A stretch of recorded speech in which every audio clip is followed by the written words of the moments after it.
How to test a teacher is following the Buddha's path. If you want to know if someone is truly awakened, you cannot always assess it directly unless you have developed the supernormal ability to read minds, as the Buddha described. Without that, you judge by conduct. Has the person maintained virtue, simplicity, honesty, non-indulgence? Have they avoided lying, cheating, and harming? The truly awakened cannot commit misconduct of body, speech, or mind, because that would bring them back into the state of the base worldly people.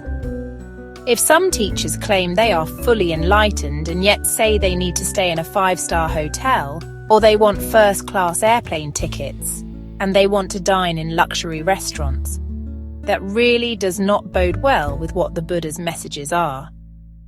The Buddha's message is very simple. Those who are fully awakened don't need much. All they need to do is survive well and maintain healthy body. And such people are not picky about experiences. They don't need much to survive. So that is how we can immediately assess whether a teacher is, following the Buddha's path. There may be some meditation teachers who do not follow the Buddha's instructions or advice. If you want to truly be a good teacher and say you are following the Buddha's path, there are 8 qualities of the Dharma. This is from the Anguttara Nikaya, the Book of Eights, Sutta number 53.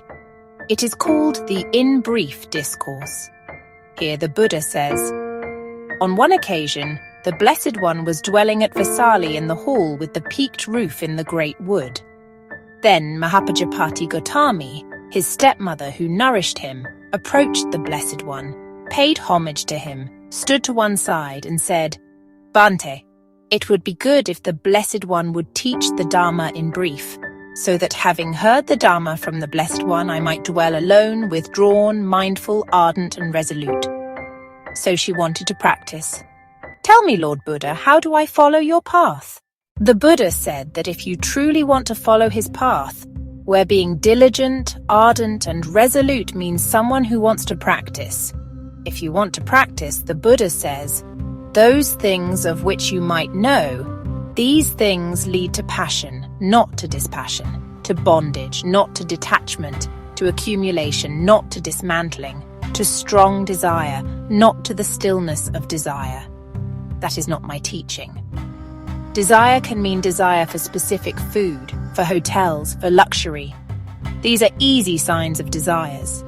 If something leads to non-contentment rather than contentment, like wanting more money, charging double, triple for retreat fees of a normal retreat, obviously that is not being content. That is greed.